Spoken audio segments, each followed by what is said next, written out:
Hello friends, स्वागत है आपका हमारे YouTube चैनल मंदिर ही मंदिर में। आज की वीडियो में हम एक ऐसे महाव्रत की कथा सुनेंगे जिसको सुनने मात्र से घर में अन्न की कभी कमी नहीं होती। आज की वीडियो में हम माँ अन्नपूर्णा माता के महाव्रत की कथा के बारे में बताएंगे, तो इस वीडियो को एंड तक जरूर देखें।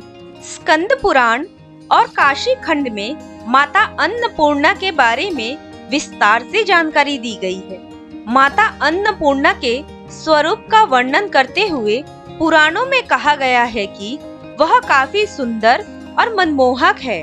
उन्हें माता दुर्गा का ही रूप बताया गया है, जो भक्तों पर करुणा करती है। माता अन्नपूर्णा के कृपा से कोई भी भक्त भूखा नहीं रहता।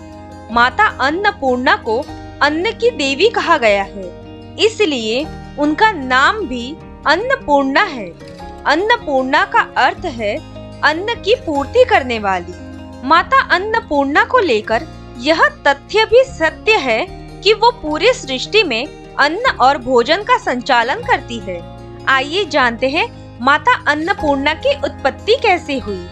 एक पौराणिक कथा के अनुसार एक बार जब पृथ्वी लोक पर अन्न और जल समाप्त होने लगा तो जनमानस में हाहाकार मच गया। ऋषियों और मुनियों ने भगवान ब्रह्मा तथा भगवान विष्णु को इस संकट से अवगत कराया।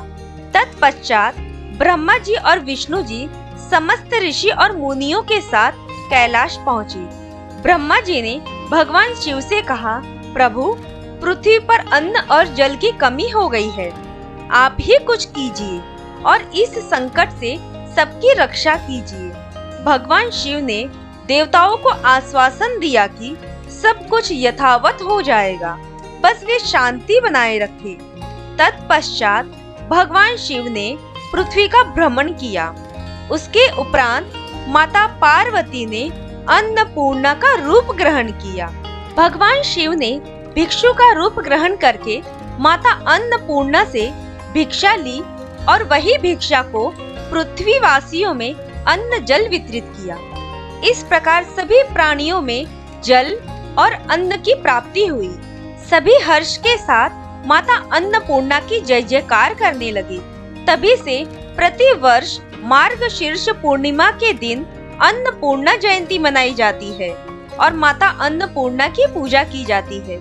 माँ अन्नपूर्णा माता का महाव्रत मार्गशीर्ष मास के कृष्ण पक्ष पंचमी से प्रारंभ होता है और मार्गशीर्ष शुक्ल षष्ठी को समाप्त होता है। यह उत्तमोत्तम व्रत 17 दिनों का होता है और कई भक्त 21 दिन तक भी पालन करते हैं। आइए आगे जानते हैं माँ अन्नपूर्णा माता के महाव्रत की कथा के बारे में। एक समय की बात है, काशी निवासी धनंजय की पत्नी का नाम सुलक्षणा था। उसे अन्य सब सुख प्राप्त थे, केवल निर्धनता ही उसके दुख का एकमात्र कारण था। यह दुख उसे हर समय सताता रहता था। एक दिन सुलक्षणा पति से बोली, स्वामी, आप कुछ काम कीजिए, इस प्रकार कब तक चलेगा। सुलक्षणा की बात धनंजय के मन में बैठ गई और वह उसी दिन विश्वनाथ शंकर जी को प्रसन्न करने के लिए बैठ गया और कहने लगा, हे देवादिदेव विश्वेश्वर, मुझे पूजा पाठ कुछ आता नहीं है, केवल आपके भरोसे बैठा हूँ। इतनी विनती करके वह 2-3 दिन भूखा प्यासा बैठा रहा। यह देखकर भगवान शंकर ने उसके कान में अन्नपूर्णा अन्नपूर्णा अन्नपूर्णा इस प्रकार 3 बार कहा। यह कौन क्या कह गया, इसी सोच में धनंजय पड़ गया कि मंदिर से आते ब्राह्मणों को देखकर पूछने लगा, पंडित जी, अन्नपूर्णा कौन है। ब्राह्मणों ने कहा, तू अन्न छोड़ बैठा है, सो तुझे अन्न की ही बात सूझती है, जा घर जाकर अन्न ग्रहण कर। धनंजय घर गया, स्त्री से सारी बात कही।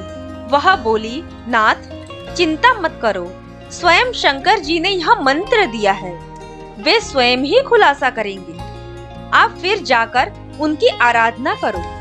धनंजय फिर जैसा का तैसा पूजा में बैठ गया। रात्रि में शंकर जी ने आज्ञा दी और कहा, तू पूर्व दिशा में चला जा। धनंजय शिव की बात मानकर वह पूर्व दिशा में चल दिया। वह अन्नपूर्णा का नाम जपता जाता और रास्ते में फल खाता, झरनों का पानी पीता जाता। इस प्रकार कितने ही दिनों तक चलता गया। वहां उसे चांदी सी चमकती वन की शोभा देखने में आई, सुंदर सरोवर देखने में, और उसके किनारे कितने ही अप्सराएं झुंड बनाए बैठी थी। एक कथा सुनती और सब मिलकर माँ अन्नपूर्णा इस प्रकार बार बार कहती थी। यह अगहन यानी मार्गशीर्ष मास की उजेली रात्रि थी और आज से ही व्रत का आरंभ था। जिस शब्द की खोज करने वह निकला था वह उसे वहां सुनने को मिला। धनंजय ने उनके पास जाकर पूछा, हे देवियों, आप यह क्या करती हो? सबने कहा, हम सब माँ अन्नपूर्णा का व्रत करती है। धनंजय ने पूछा, व्रत? पूजा करने से क्या होता है? यह किसी ने किया भी है? इसे कब किया जाए? यह कैसा व्रत है और इसकी विधि क्या है? मुझे भी विस्तार से बतलाओ। वे कहने लगी, इस व्रत को सब कोई कर सकते हैं। 21 दिन तक के लिए 21 गांठ का सूत लेना चाहिए। 21 दिन यदि न बने तो एक दिन उपवास करे, यह भी न बने तो केवल कथा सुनकर प्रसाद ले ले। निराहार रहकर कथा कहे। कथा सुनने वाला कोई न मिले तो पीपल के पत्तों को रख सुपारी या घृत कुमारी वृक्ष को सामने कर दीपक को साक्षी कर सूर्य, गाय, तुलसी या महादेव को बिना कथा सुनाए मुख में दाना न डाले। यदि भूल से कुछ पड़ जाए तो एक दिन फिर उपवास करे। व्रत के दिन क्रोध न करे और झूठ न बोले। धनंजय बोला, इस व्रत के करने से क्या होगा? वे कहने लगी, इसके करने से अंधों को नेत्र मिले, लूलों को हाथ मिले, निर्धन के घर धन आए, बांझी को संतान मिले, मूर्ख को विद्या आए। जो जिस कामना से व्रत करे माँ उसकी इच्छा पूरी करती है। वह कहने लगा, बहनों, मेरे पास भी धन नहीं है, विद्या नहीं है, कुछ भी तो नहीं है। मैं तो दुखिया ब्राह्मण हूँ, मुझे इस व्रत का सूत दोगी? हाँ भाई, तेरा कल्याण हो, हम तुम्हें अवश्य देंगे। ले इस व्रत का मंगल सूत ले। धनंजय ने व्रत किया। व्रत पूरा हुआ तभी सरोवर में से 21 खंड की सुवर्ण सीढ़ी हीरा मोती जड़ी हुई प्रकट हुई। धनंजय जय अन्नपूर्णा अन्नपूर्णा अन्नपूर्णा कहता जाता था। इस प्रकार कितनी ही सीढ़ियां उतर गया तो क्या देखता है कि करोड़ों सूर्य से प्रकाशमान अन्नपूर्णा का मंदिर है। उसके सामने सुवर्ण सिंहासन पर माता अन्नपूर्णा विराजमान है। सामने भिक्षा हेतु शंकर भगवान खड़े हैं। देवांगनाएं चंवर डुलाती है। कितने ही हथियार बांधे पहरा देती है। धनंजय दौड़कर जगदम्बा के चरणों में गिर गया। देवी उसके मन का क्लेश जान गई। धनंजय कहने लगा, माता, आप तो अंतर्यामिनी हो, आपको अपनी दशा क्या बताऊं? माता बोली, मेरा व्रत किया है, जा संसार तेरा सत्कार करेगा। माता ने धनंजय की जिह्वा पर बीज मंत्र लिख दिया। अब तो उसके रोम रोम में विद्या प्रकट हो गई। इतने में क्या देखता है कि वह काशी विश्वनाथ के मंदिर में खड़ा है। माँ का वरदान ले धनंजय घर आया। सुलक्षणा से सब बात कही। माता जी की कृपा से उसके घर में संपत्ति उमड़ने लगी। छोटा सा घर बहुत बड़ा गिना जाने लगा। जैसे शहद के छत्ते में मक्खियाँ जमा होती है, उसी प्रकार अनेक सगे संबंधी आकर उसकी बड़ाई करने लगी। कहने लगे, इतना धन और इतना बड़ा घर, सुंदर संतान नहीं तो इस कमाई का कौन भोग करेगा? सुलक्षणा से संतान नहीं है, इसलिए तुम दूसरा विवाह करो। अनिच्छा होते हुए भी धनंजय को दूसरा विवाह करना पड़ा और सुलक्षणा को सौतन का दुख उठाना पड़ा। इस प्रकार दिन बीतते गए। फिर अगहन मास आया। नए बंधन से बंधे पति से सुलक्षणा ने कहलवाया कि हम व्रत के प्रभाव से सुखी हुए हैं, इस कारण यह व्रत छोड़ना नहीं चाहिए। यह माता जी का प्रताप है जो हम इतने संपन्न और सुखी है। सुलक्षणा की बात सुन धनंजय उसके यहाँ आया और व्रत में बैठ गया। नई बहू को इस व्रत की खबर नहीं थी। वह धनंजय के आने की राह देख रही थी। दिन बीतते गए और व्रत पूर्ण होने में 3 दिवस बाकी थे कि नई बहू को खबर पड़ी। उसके मन में ईर्ष्या की ज्वाला दहकने लगी। सुलक्षणा के घर आ पहुंची और उसने वहां भगदड़ मचा दी। वह धनंजय को अपने साथ ले गई। नए घर में धनंजय को थोड़ी देर के लिए निद्रा ने आ दबाया। इसी समय नई बहू ने उसका व्रत का सूत तोड़कर आग में फेंक दिया। अब तो माता अन्नपूर्णा का कोप जाग उठा। घर में अकस्मात आग लग गई।